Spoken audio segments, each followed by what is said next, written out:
Next result हमें proof करना है L of phi is equal to singleton 0। अब हमें पता है कि L S is the smallest subspace of V containing S. S की जगह सपोज हमने फाई ले लिया तो उस हिसाब से क्या होगा, L of phi is the smallest subspace of V containing phi. लेकिन हमें पता है कि singleton 0 this is a subspace of V, ये सबस्पेस बनने वाली सारी कंडीशंस को फुलफिल करेगा। ऑल्सो ये एम्प्टी सेट को कंटेन भी करता है और अंडरस्टूड है स्मॉलेस्ट तो है ही है, क्योंकि इससे छोटा तो कोई सबस्पेस हो ही नहीं सकता। So singleton 0 is the smallest subspace of V containing phi, ये हमें पता है।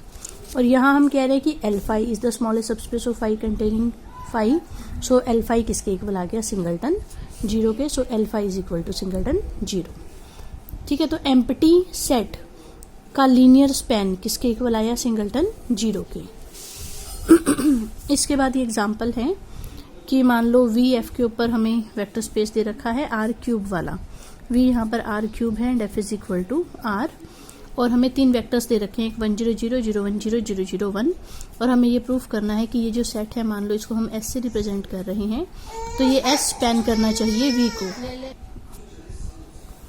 यहाँ पर v का मतलब है आर क्यूब और f का मतलब है r। s में 3 एलिमेंट्स दे रखे हैं, दिस दिस एंड दिस। हमें प्रूफ करना है कि s स्पैन करना चाहिए v को, मीन्स v के हर एलिमेंट को हम s के एलिमेंट्स की लीनियर कॉम्बिनेशन के रूप में लिख सके। प्रूफ इसका बहुत ही आसान है। सपोज हमने v में से कोई एलिमेंट लिया, से x y and z। X Y and Z को हमें 1 0 0 0 1 0 0 0 1 के लीनियर कॉम्बिनेशन के रूप में लिखना है। देखो अंडरस्टूड है, यहाँ 0 है तो यहाँ कुछ भी लिख लो, फर्स्ट कोऑर्डिनेट 0 ही रहेगा। सिमिलरली यहाँ 0 है, यहाँ कुछ भी लिख लो, फर्स्ट कोऑर्डिनेट 0 ही रहेगा। यहाँ 1 लिखा है, ये वाला तो फर्स्ट 0 है, ये वाला भी फर्स्ट कोऑर्डिनेट 0 है, तो यहाँ 1 लिखा है। यहाँ मैं क्या लिखूँ कि आंसर x आ जाए। अब यहाँ x लिखा है, यहाँ 1 लिखा है, तो अंडरस्टूड है यहाँ x ही लिखना पड़ेगा, क्योंकि बाद वाले तो कोऑर्डिनेट्स 0 ही हैं। तो इट मीन्स इसका कोऑर्डिनेट, इसका स्केलर हमारा क्या आया, x। ऐसे ही यहाँ y लिखा है, सेकंड कोऑर्डिनेट इसका 0 है, इसका भी सेकंड 0 है, इसका सेकंड क्या है 1। तो 1 के साथ यहाँ क्या लिखें कि आंसर y आ जाए, तो 1 के साथ स्केलर y लिखना पड़ेगा। सिमिलरली तीसरे स्केलर में क्या है, यहाँ भी 0 है, यहाँ भी 0 है, तो यहाँ के तो 0 ही रहेगा सम। मेन कहाँ से पता लगेगा, यहाँ से। यहाँ z लिखा है, यहाँ 1 लिखा है, तो यहाँ क्या लिखें कि आंसर z आ जाए, तो z इंटू 1 z आ जाएगा। ठीक है, सो इट मीन्स जब हम x y z को इन तीनों के लीनियर कॉम्बिनेशन के रूप में लिखेंगे तो स्केलर्स क्या क्या आ रहे हैं, x y और z। और इससे ये भी पता लगता है कि कैपिटल V के हर एलिमेंट को हम इन तीनों वेक्टर्स के लीनियर कॉम्बिनेशन के रूप में लिख सकते हैं। So this element belongs to LS।